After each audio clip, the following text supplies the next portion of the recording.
नमस्कार दोस्तों, मैं दीपक शुक्ला आपका स्वागत करता हूं आपके अपने YouTube channel A to Z banking information पर।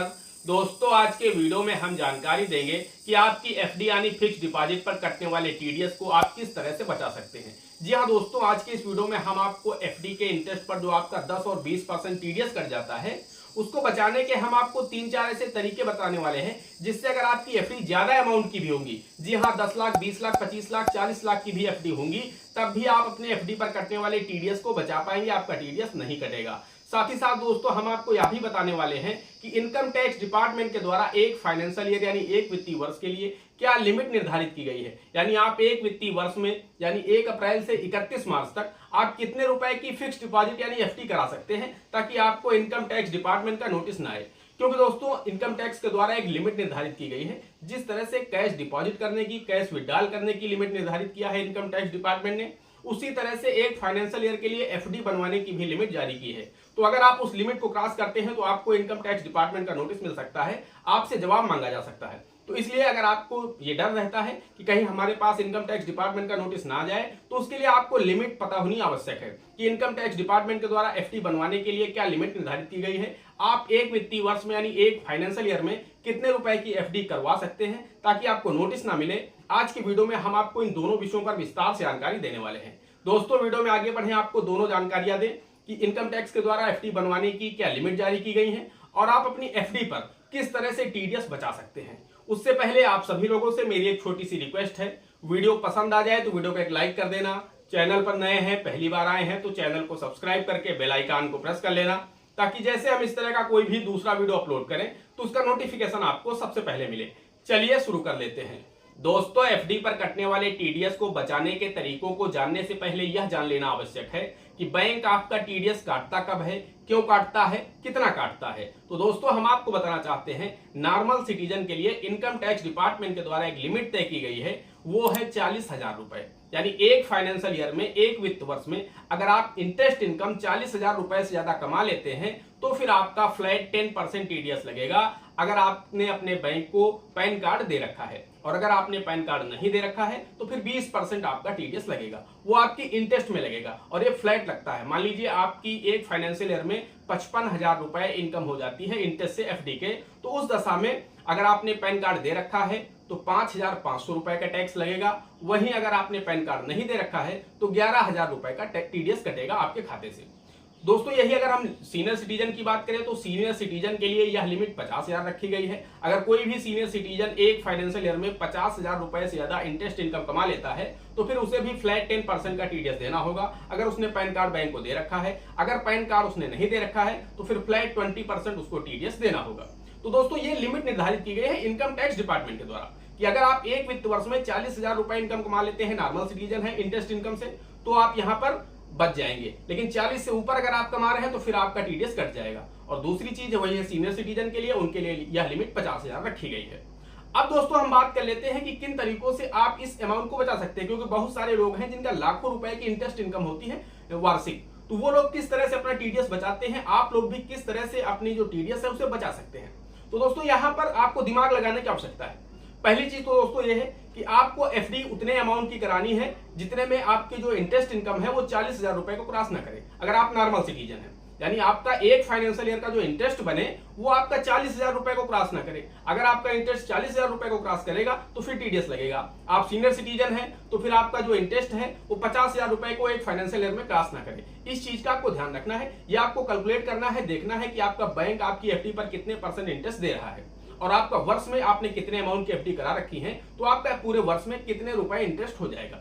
इसके अलावा दोस्तों हम आपको बताना चाहते हैं कि आपको जो एफडी है वो अलग अलग बैंक में करानी है, क्योंकि आपकी जो लिमिट निर्धारित की गई है ये पैन नंबर पर निर्धारित नहीं की गई है, ये बैंक वाइज निर्धारित की गई है। जी हाँ, आप 10 बैंकों में भी एफडी करा सकते हैं और उन सभी 10 बैंकों में आप 40,000 रुपए तक अगर आप एफडी से इंटरेस्ट कमाते हैं तो आपका टीडीएस नहीं कटेगा। जी हाँ दोस्तों, तो कुल मिलाकर के आप 10 बैंकों में भी करवा सकते हैं, 5 बैंकों में, 15 बैंकों में। कुल मिलाकर के पैन नंबर से लिमिट जारी नहीं होती है, यह बैंक वाइज लिमिट जारी की गई है। एक बैंक से आप अधिकतम 40,000 रुपए ही ब्याज कमा सकते हैं एफडी पर, उससे ज्यादा अगर आप ब्याज कमाएंगे तो फिर आपको टीडीएस देना होगा। तो इस तरह से आप अलग अलग बैंकों में एफडी करवा करके भी अपना टीडीएस कटने से बचा सकते हैं। अब मान लीजिए आप 5 लाख रुपए की एफडी इस बैंक में करते हैं और आपका 1 वर्ष का ब्याज 7% की दर से 35,000 हो जाता है, तो फिर आप 6 लाख रुपए का अगर करते हैं एक ही बैंक में तो आपका फिर ये ब्याज 42,000 हो जाएगा। तो फिर उस दशा में आपका टीडीएस कट जाएगा। लेकिन अगर आप 5 लाख रुपए की एफडी की जगह आप 4 लाख की ही एफडी कराएं, 4 लाख की इस बैंक में करा दें और उसके बाद 2 लाख आपके पास बचा तो आप किसी दूसरे बैंक में करा दें, या आपके पास अमाउंट ज्यादा है तो आप 10 बैंकों में इस तरह से 4-4 लाख रुपए की एफडी करवा सकते हैं, जिससे आपका टीडीएस नहीं कटेगा। तीसरी चीज होती है कि यहाँ पर पति पत्नी दोनों अपना एफडी बनवा सकते हैं। कुछ एफडी में पत्नी का नाम पहला कर दीजिए, कुछ एफडी में पति का नाम पहला कर दीजिए, यानी एचयूएफ का यहाँ पर आप बेनिफिट ले सकते हैं। तो कुल मिलाकर के इसमें आपको लिमिट डबल मिल जाती है। जहां आपको यहाँ पर एक पर्सन को 40,000 है तो जो आपकी पत्नी है उनको भी 40,000 की छूट मिल जाएगी। तो यहाँ पर आपका 80,000 रुपए तक टीडीएस नहीं कटेगा। अब बात कर लेते हैं दोस्तों चौथे पॉइंट की।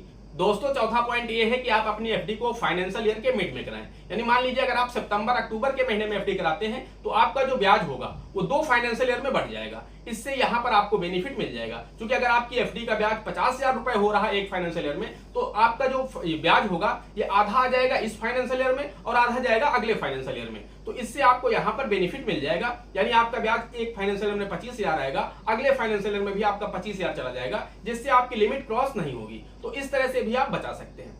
अब आते हैं हम लास्ट पॉइंट पर। लास्ट पॉइंट ये होता है दोस्तों कि अगर आपकी इनकम टैक्स पेयर के दायरे में नहीं आती है, आपको पता है कि मेरी जो वार्षिक इनकम है वो टैक्स पेयर के दायरे में नहीं है, तो फिर आप बैंक को जाकर के जब भी आपका जो फाइनेंशियल ईयर होता है अप्रैल का महीना, वहां पर जाकर के आप फॉर्म 15G है नॉर्मल सिटीजन के लिए और फॉर्म 15H है सीनियर सिटीजन के लिए। आप बैंक को एक घोषणा पत्र दे सकते हैं जिसमें आप उनसे बोल सकते हैं कि मेरी जो इनकम है वो टैक्सेबल इनकम से कम है, यानी मैं टैक्स पेयर के दायरे में नहीं आता हूं, तो कुल मिलाकर के मेरा टीडीएस ना काटा जाए। अब तो ये सारे विकल्प ऑनलाइन हो गए हैं। पहले बैंक जाकर के ऑफलाइन फॉर्म फिल करना होता था, अब आप नेट बैंकिंग के माध्यम से, मोबाइल बैंकिंग के माध्यम से ऑनलाइन तरीके से form 15G form 15H fill कर सकते हैं।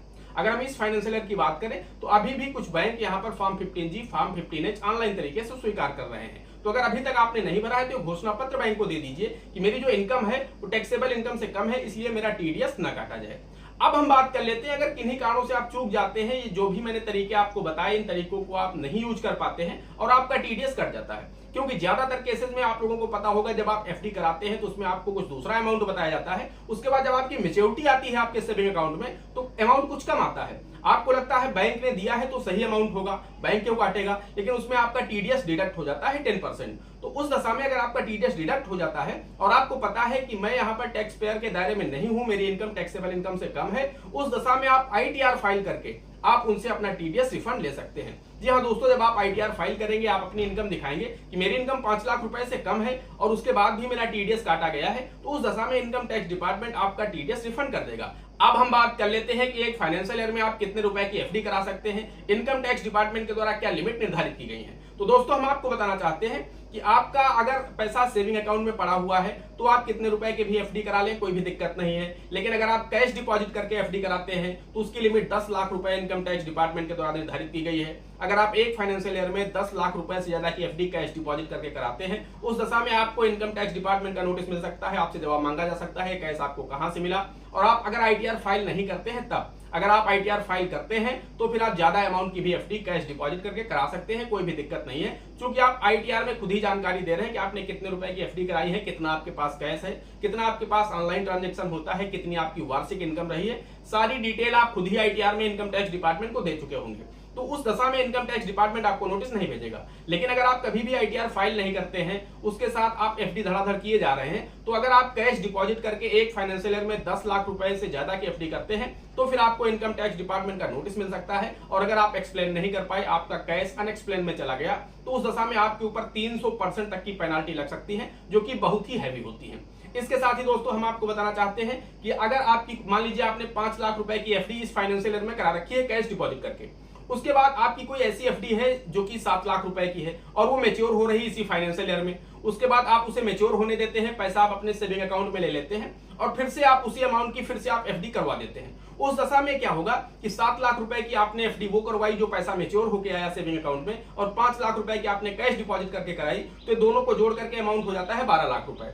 तो उस दशा में इनकम टैक्स डिपार्टमेंट आपको नोटिस भेज सकता है, क्योंकि ये लिमिट वहां पर ऐड हो जाती है। अगर आप इस एफडी को आगे बढ़ा देते, एक्सटेंड कर देते, टाइम के लिए, कुछ समय के लिए बढ़ा देते तो फिर ये अमाउंट इसमें ऐड नहीं किया जाता। सिर्फ 5 लाख रुपए ही इस फाइनेंशियल ईयर के लिए माने जाते।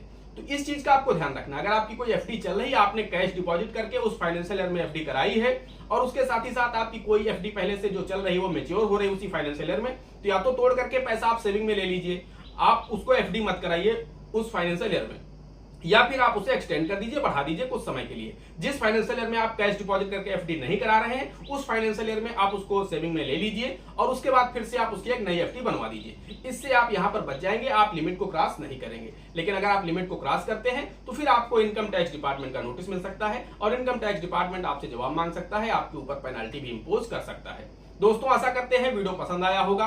अगर वीडियो पसंद आया हो तो वीडियो को एक लाइक करना, चैनल पर नए हैं, पहली बार आए हैं तो चैनल को सब्सक्राइब करके बेल आइकन को प्रेस कर लेना, ताकि जैसे हम इस तरह का कोई भी दूसरा वीडियो अपलोड करें तो उसका नोटिफिकेशन आपको सबसे पहले मिले। दोस्तों आज के वीडियो में इतना ही, मिलते हैं अगले वीडियो में किसी अगले इंटरेस्टिंग टॉपिक के साथ। तब तक के लिए जय हिंद, जय भारत।